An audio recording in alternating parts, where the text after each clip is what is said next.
Right. CM Chandrababu అధ్యక్షతన ఇవాళ AP cabinet సమావేశం జరగనుంది. మంత్రిమండలి ముందుకు పలు కీలక అంశాలు చర్చకు రానున్నాయి. Real time governance 4.0 version, CRD authority సమావేశం నిర్ణయాలపై చర్చించనున్నారు.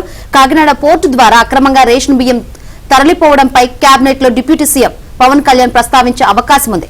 ఇక ఏపీ కేబినెట్ లో పలు కీలక నిర్ణయాలు తీసుకోనున్నట్లు తెలుస్తోంది.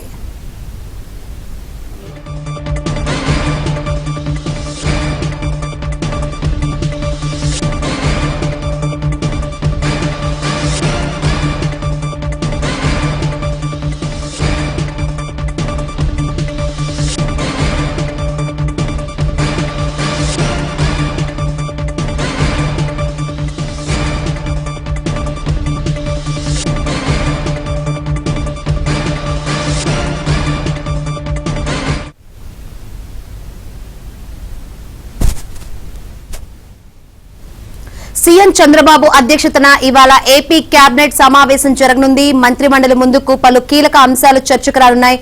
అయితే real time governance 4.0 version, CRD authority సమావేశ నిర్ణయాలపై చర్చించనున్నారు. ఇటు కాకినాడ పోర్టు ద్వారా అక్రమంగా రేషన్ బియ్యం తరలిపోవడంపై కేబినెట్ లో డిప్యూటీ సీఎం పవన్ కళ్యాణ్ ప్రస్తావించే అవకాశం ఉంది. ఇక ఏపీ కేబినెట్ లో పలు కీలక నిర్ణయాలు తీసుకోనున్నట్లు తెలుస్తుంది. ఏపీ కేబినెట్ సంబంధించి మరిన్ని వివరాలు అందించేందుకు మా ప్రతినిధి సత్య సిద్ధంగా ఉన్నారు. సత్య, ఈ రోజు ఏపీ కేబినెట్ లో మెయిన్ గా ఏ అంశాలు చర్చకు వచ్చే అవకాశం ఉంది? ఎన్ని గంటలకు ఏపీ కేబినెట్? ఆంధ్రప్రదేశ్ మంత్రి మండలి సమావేశం సచివాలయంలోని మొదటి బ్లాక్ లో కేబినెట్ కాన్ఫరెన్స్ హాల్లో ముఖ్యమంత్రి చంద్రబాబు నేతృత్వంలో నేడు జరగనుంది. ఉదయం 11 గంటలకు ప్రారంభం కానున్నటువంటి ఈ సమావేశంలో చాలా కీలకమైన అంశాలకు ఆమోద ముద్ర వేన్నారు. ముఖ్యంగా అమరావతికి సంబంధించి మధ్యలో నిలిచిపోయినటువంటి పనులను తిరిగి కొనసాగించేందుకు సిఆర్డీఏ అథారిటీ సమావేశం 41వ అథారిటీ సమావేశంలో తీసుకున్న నిర్ణయాలను ఈరోజు కేబినెట్ లో ఆమోద ముద్ర వేయనున్నారు. ముఖ్యంగా 11 గంటలకు ఈ సమావేశం ప్రారంభమవుతుంది. సమావేశంలో రియల్ టైమ్ గవర్నెన్స్ కు తిరిగి పునరుద్ధరించాలి, మరింత ఉపయోగకరంగా దాన్ని ఉపయోగించుకోవాలనే దాని మీద నిర్ణయం తీసుకున్నారు. అదేవిధంగా రియల్ టైమ్ గవర్నెన్స్ 4.0 వెర్షన్ పైన కూడా కేబినెట్ లో సుదీర్ఘంగా చర్చించే అవకాశం ఉంది. వీటితో పాటు సిఆర్డీ అథారిటీ సమావేశంలో తీసుకున్న నిర్ణయాలన్నిటికీ కూడా ఆమోద ముద్ర వేయనున్నారు. ఇక కాకినాడ పోర్టు ద్వారా రేషన్ బియ్యం అక్రమంగా తరలిపోవడం పైన కేబినెట్ లో డిప్యూటీ సీఎం ప్రస్తావించే అవకాశం ఉంది. ఇప్పటికే ఆయన కాకినాడ వెళ్లి అక్కడ పూర్తి స్థాయిలో అక్రమంగా తరలిపోతున్న బియ్యాన్ని పట్టుకున్న పరిస్థితి అయితే ఉంది. ఈ అంశంపై ఈ రోజు మంత్రివర్గ ఉపసంఘంలో కూడా సుదీర్ఘంగా చర్చించి అధికారులకు సర్టెన్ ఇన్స్ట్రక్షన్స్ కూడా ఇవ్వడం జరిగింది. దీనిపైన ఈ రోజు కేబినెట్ లో సుదీర్ఘంగా చర్చ నడిచే అవకాశం ఉంది. దీంతో పాటు సోషల్ మీడియా కేసులపైన కూడా కేబినెట్ లో ప్రస్తావనకు వచ్చే అవకాశం ఉంది. ఇక అమరావతిలో కీలక పనులకు సంబంధించి టెండర్లు పిలిచే అంశం పైన సిఆర్డీ అథారిటీ తీసుకున్నటువంటి నిర్ణయానికి సంబంధించి కేబినెట్ లో ఆమోద ముద్ర వేయనున్నారు.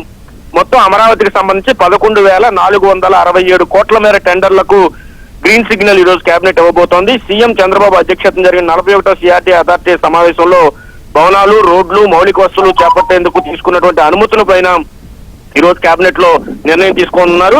అదేవిధంగా ఏదైతే ప్రజలకు అమరావతిలో ఉన్నటువంటి రైతులు ఇచ్చిన భూములకు సంబంధించి లేఅవుట్ల ఏర్పాటు, మౌలిక సదుపాయాల కల్పనకు కూడా నిర్ణయం తీసుకోనున్నారు.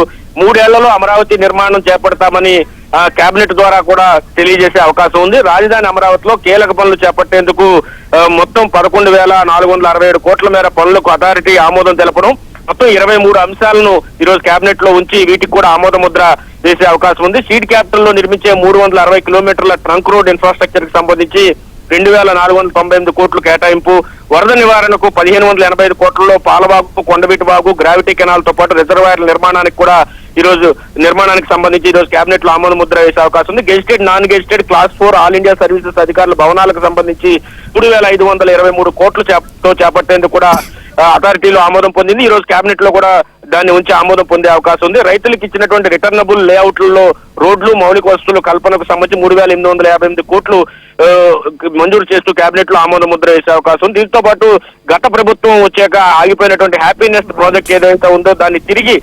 పునరుద్ధరించాలనే దానిపైన కూడా ఈ రోజు కేబినెట్ లో ఆమోదం పడే అవకాశం ఉంది. 5 ఐకానిక్ టవర్లు, అసెంబ్లీ, హైకోర్టు భవనాల డిజైన్లకు సంబంధించి కూడా కేబినెట్ లో ఆమోదం తెలిపే అవకాశం ఉంది. వీటితో పాటు పలు కీలకమైన అంశాలు కూడా ఈ రోజు కేబినెట్ లో చర్చకు వచ్చే అవకాశం ఉంది. రైట్ సత్య.